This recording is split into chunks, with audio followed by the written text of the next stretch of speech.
Hello, and welcome to the series of Chassissim version 3 tutorials. In this tutorial, we're going to show you how to get a start with Chassissim and what's going to be involved in your first steps of running your very first simulation. So, without further ado, let's click on the Chassissim icon. When you load up Chassissim, you'll typically will be presented with a car picture, which is here, and you'll notice here you'll see the heading car, and with this heading Dallara F3 demo. This is the currently loaded template. What a Chassissim template is it basically loads in a car file and a choice of springs, bars, and wings that are relevant for that particular car. And it's one of the ways that you can load in a vehicle model. So let's just play with that. If we click on here, you'll see that we've got a dialog called select the car interface, which loads in our template. So as you can see here, there are a number of different templates I can select from, and let's just say for the sake of the argument, I'll choose the Dallara F310 template, and I click on OK. What I've just done is I've just basically loaded the Dallara F310 template, which basically loads in a Dallara F310 car model along with all the choices of springs, bars, and wings that are relevant for that particular motor car. I could have done exactly the same thing by clicking on File, Open, or by clicking on this little folder icon right here. What we can do is, just to show you what basically that looks like, I'm just going to show you basically where that particular car file was. And if I go into Release, lo and behold, that's the car file. So that's basically the two ways that we can basically load in a Chassissim car file. The next step is, now that we've got a car loaded in, how do we load in a circuit of our choice? Well, once again, there are two ways of doing it. The first way is that we can go over to this option here, where you see Track, and select from a number of preloaded circuits. Just for the sake of the argument, I'm going to choose Eastern Creek. And if I click on OK, that preloads Eastern Creek. Now, what that has done is that has basically loaded the following options for us. If we go to circuit data, you can see here that we've loaded a curvature file,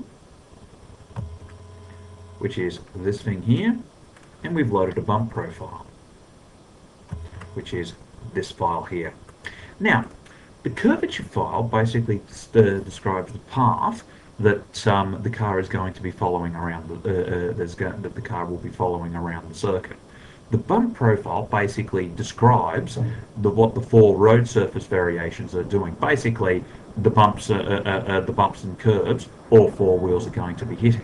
Now, as before, I can actually load that in manually. And to load a circuit in manually, I just simply go to circuit data, click on the curvature file, and I can simply navigate to where I've stored these circuits. And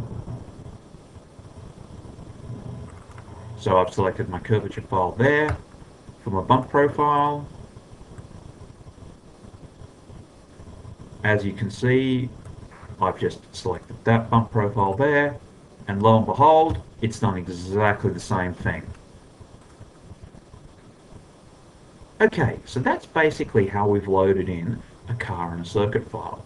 All right, how do we actually run a simulation? Well, to run a simulation, all we do is click on the Start button and go to Start Simulation. Now, basically what's happening here is that Chassissim is actually running a transient simulation in real time as we're discussing this matter. So what we can see here is Chassissim is determining the apex speeds by effectively adopting the Gilles Villeneuve school of race car driving. Basically starting off at a ridiculously high velocity and just cutting down the velocity until it's just making it through. It's doing exactly the same thing with regards to the turn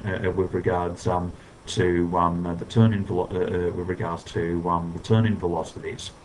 And I should also add that it's doing this completely transiently. There are no pseudo-static calculations in this whatsoever. What you're seeing is direct result of the car being run over, your bumps, and your particular circuit. So you're getting the complete picture of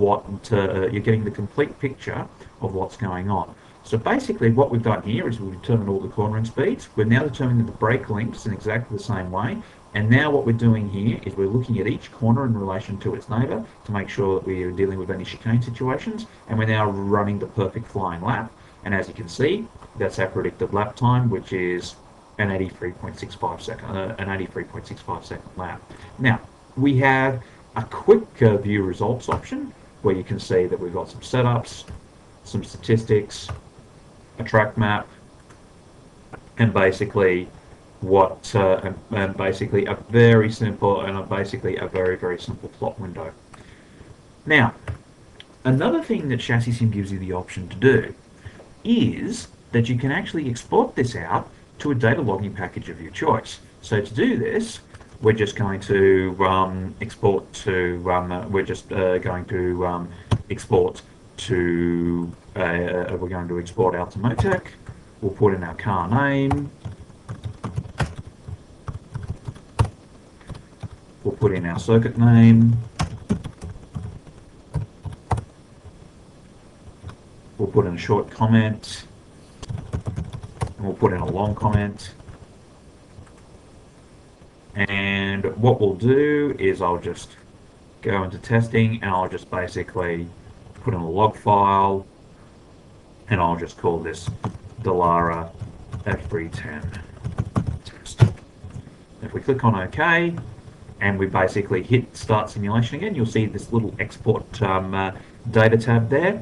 I can hit the start simulation tab and it will run through the same lap that we just ran through, and it will export this out to Motec and it will export this out to your data logging package of choice. So basically what you should have is that you'll have something that looks like this.